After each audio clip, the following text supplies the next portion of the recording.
Ride along each week as we share proven strategies to strengthen your business, energize your team, and create the business success you've been dreaming about. And now, here's your host, Rich Allen. Does everyone on your team know how their performance will be measured? Welcome to the Ultimate Business Tune-Up Podcast, where our one and only goal is to help you tune up your business so you can have the long-lasting success and fulfillment that comes from owning a solid, profitable, and sustainable business. Each week we dive deep into a single topic related to improving your business, improving your team engagement, or improving your relationship with your customers. Today I want to return to a discussion we've covered before, but one that I believe needs to be revisited from time to time. It's a discussion related to making sure that everyone on your team knows exactly what's expected and required of them to be successful in their position. I covered this topic back in October of 2022, but as we move into 2024, I thought it'd be a good idea to revisit this topic in case you missed the old episode. If you want to go back and listen to the October 7th, 2022 episode, you'll find that my question for you then was, does everyone on your team know what's expected of them? Today, I want to change that question just a bit and ask you this. Does everyone on your team know how their performance will be measured?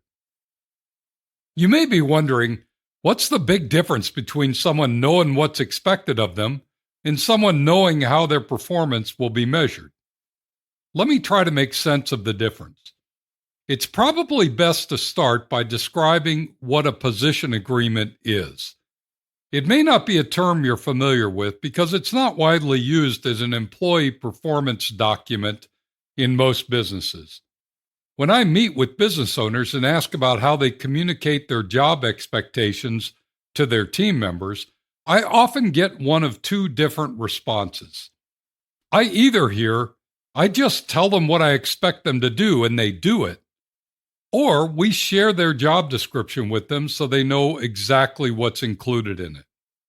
You may take one of these two approaches too, which is not uncommon. But if you look closely at a typical job description, you'll find that it focuses more on the qualifications required for the position, the skills, licenses, and experiences needed, and the limitations that must be fulfilled to perform in that particular position. It actually reflects very little about the routine activities and responsibilities of the position, and rarely, if ever, mentions the behaviors required or how someone's performance will be measured in the position. This is where the idea of the position agreement comes in. The position agreement is a simple document that includes 4 very specific sections. The first section is a list of specific activities or processes that the person filling this position is responsible for. It doesn't list the daily duties, but rather focuses on the processes that occur in the business that this person is to take ownership of. That means that they're responsible for making sure these processes are documented, followed, and regularly reviewed and improved. Can you imagine what your business would be like if every person on your team had a small list of processes that they took ownership of? Meaning that person would regularly make sure that these specific processes were followed, that they were all being done efficiently and effectively, and they used some methodology to review and improve the process on a regular, ongoing basis. Your life as a business owner would be very simple. The second section of the position agreement outlines the specific measures that will be tracked and monitored to determine if the person in this position is filling the role well. Far too many team members are coming to work, working hard, but never tracking or measuring their efforts, outputs, or the results. But when you define how things will be measured using a position agreement, each team member will have a specific activity that will be counted, tracked, measured, and posted so you can see their contribution and their progress. Imagine what it would be like if every person on your team came to your weekly meetings with their very own numbers to report and be accountable for. They would take ownership for the results and know without a doubt or question whether their efforts are generating the kinds of results that reflect success or failure. That'd be pretty cool, wouldn't it? The third section of the position agreement is the list of behaviors that's expected and required of the person filling this particular position. Many of these behaviors may be the same as those you've defined as your non-negotiables.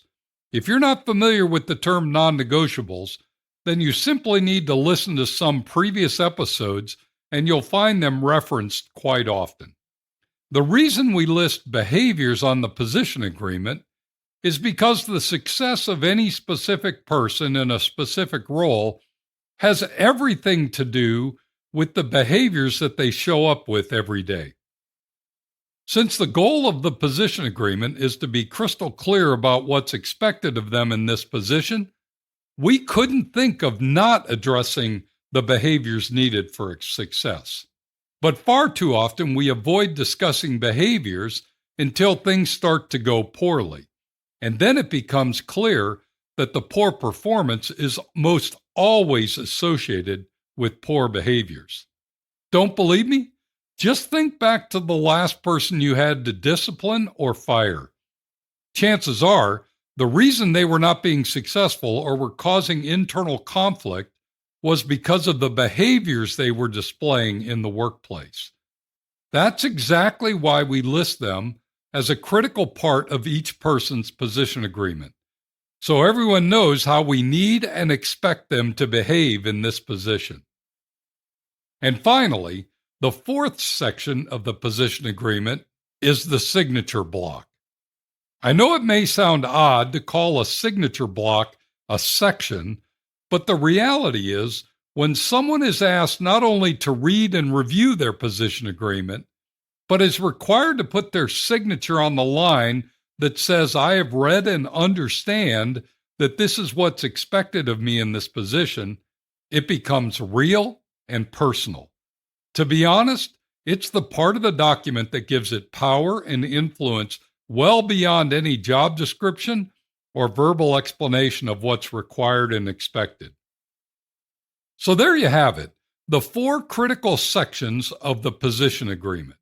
If you're not using position agreements in your business today, you're running the risk of your team members not owning their positions.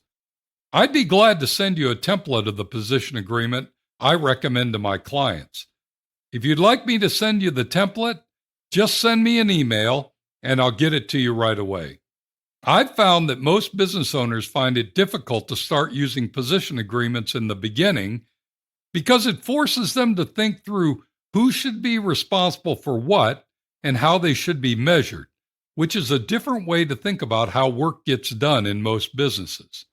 But once they get the hang of it, they typically begin allowing each team member to own their position agreement, where they define which processes they're responsible for, which measures they will track to demonstrate their progress and proficiency, and declare the behaviors that are essential to do that specific job well. Fundamentally, the team members begin to take full ownership for their position and their outcomes. As a business owner, there's nothing more satisfying than watching your team members step up to truly own their futures with the business. If this is something you want for your business, start by implementing position agreements into your organization. If you need some help with this to make it happen, don't hesitate to reach out and ask. I'd be glad to help transition your team into one that takes full ownership and accountability for their efforts and their results. Now, before we go, 2 quick asks. Share this podcast with your fellow business owners. I'm trying to get these free business tips to as many business owners as possible. I want every business owner to be successful, and this is my gift to you and to them. Thanks for passing this along. And lastly, please leave a review on this podcast. The more thumbs up this podcast gets, the more it will be found when someone's struck or struggling and looking for advice. Your review can help make this happen. Thanks for joining me today. Be sure to tune in next week when we're going to discuss building your STAR network. You won't want to miss it. Meanwhile, if you have a question, suggestion, or would simply like to connect, shoot me an email at rich@tourtoprofit.com. Now go make it a great week, and whatever you do, ride hard. Thank you for listening to the Ultimate Business Tune-Up. Make sure you subscribe so you don't miss any future episodes. In the meantime, find more resources at tourtoprofit.com and connect with Rich by sending a message to rich@tourtoprofit.com. Until next time, ride hard.